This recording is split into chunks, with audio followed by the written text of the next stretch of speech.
Welcome to the Daily Drive with Josh Downs, a podcast where I'll be sharing principles and insights each and every day to help you on your personal journey through life.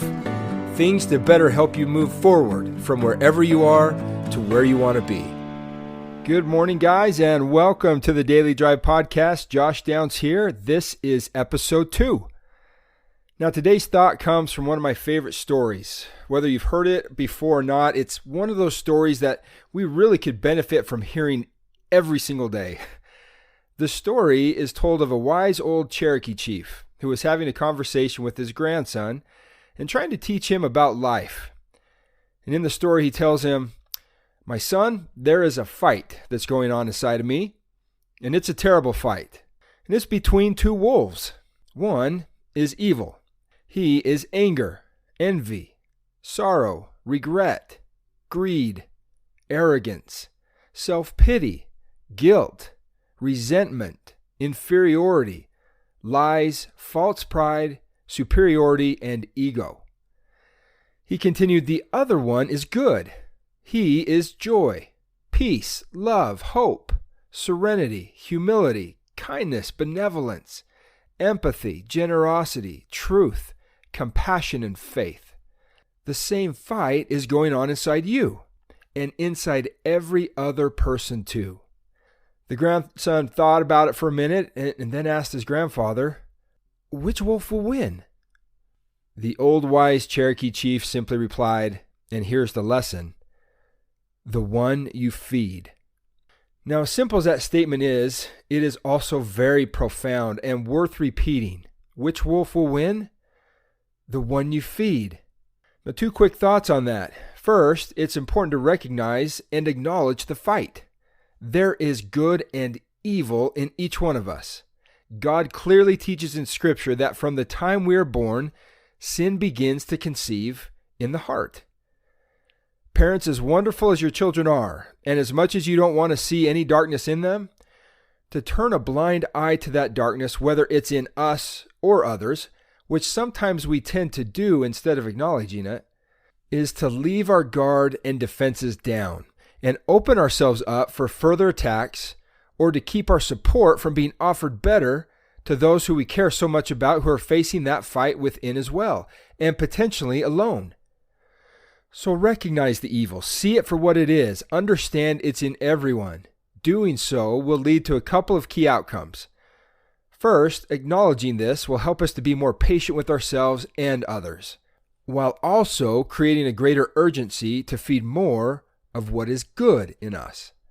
Now, the second thought from this, of course you've heard the phrase, "you are what you eat."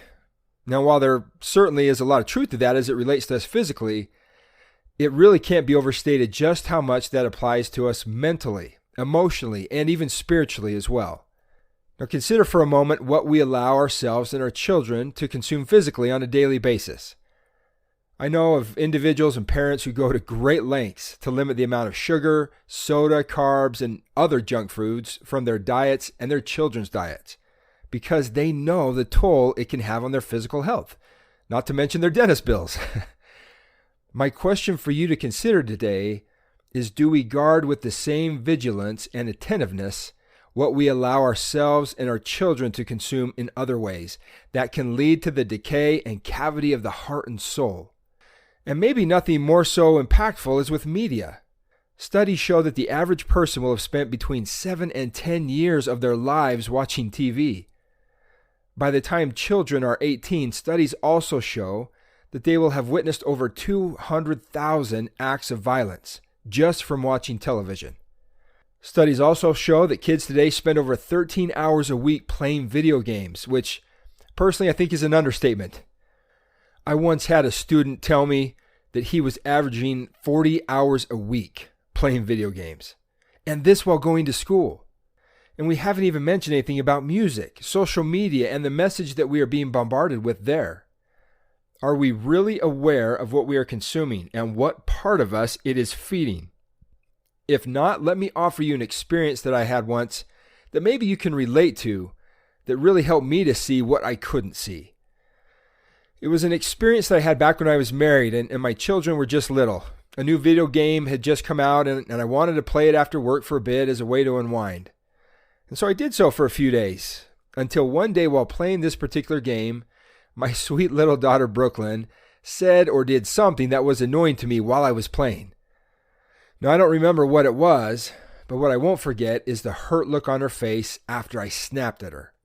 As I watched her walk away, it didn't take me long to realize that I didn't like that side of myself. And I recognized I'd been feeling more agitated than I normally was and less patient. And it wasn't hard to make the connection that it most likely was coming from playing this particular intense game. So I cut it out as a means of unwinding right after work, and instead committed to playing something a little less intense. For the next few days, I played Tea Party with my daughter instead. Yeah, I traded in shooting guns online to sipping a pretend beverage from a little cup with flowers on it, all while sitting in a chair that I could barely fit in. But you know what the funny thing is? Now that Brooklyn is older, I don't regret the time I missed playing that game at all. But those moments that I would have missed playing Tea Party with her because of it are now some of my most cherished memories that I wouldn't trade for the world.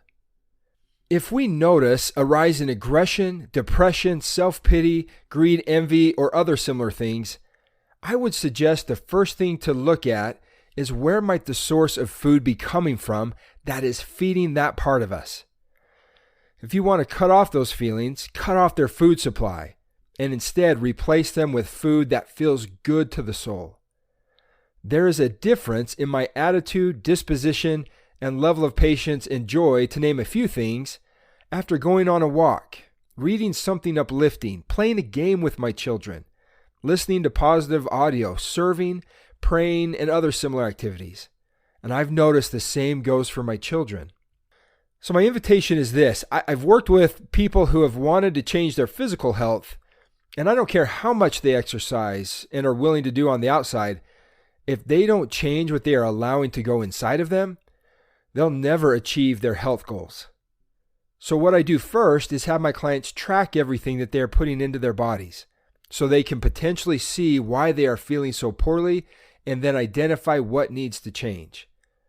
My challenge to you would be to do the same thing mentally. Watch over today what you are allowing into your mind. Track it. Identify what part of you it is feeding. Make some connections as to why you may be feeling whatever negative feelings you are experiencing, and identify what you can cut out and replace those things with things that will instead help all that is good in you to grow.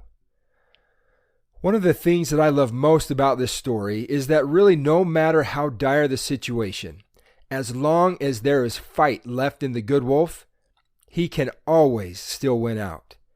We just need to remember the message of the story. The one that will win in the end is the one you feed. So feed it. Thanks for listening today, guys. I'm looking forward to taking another step tomorrow. If you like this podcast, please subscribe to it and share it with anyone and everyone that you can that you think might feel the same. I can't do this without you. And please visit me on Instagram at the Daily Drive Podcast for daily quotes and thoughts from this podcast, and to be reminded of the daily challenges that you will continue to be given. I can't wait to connect more with you there. Until then, have a great day, and as always, God bless.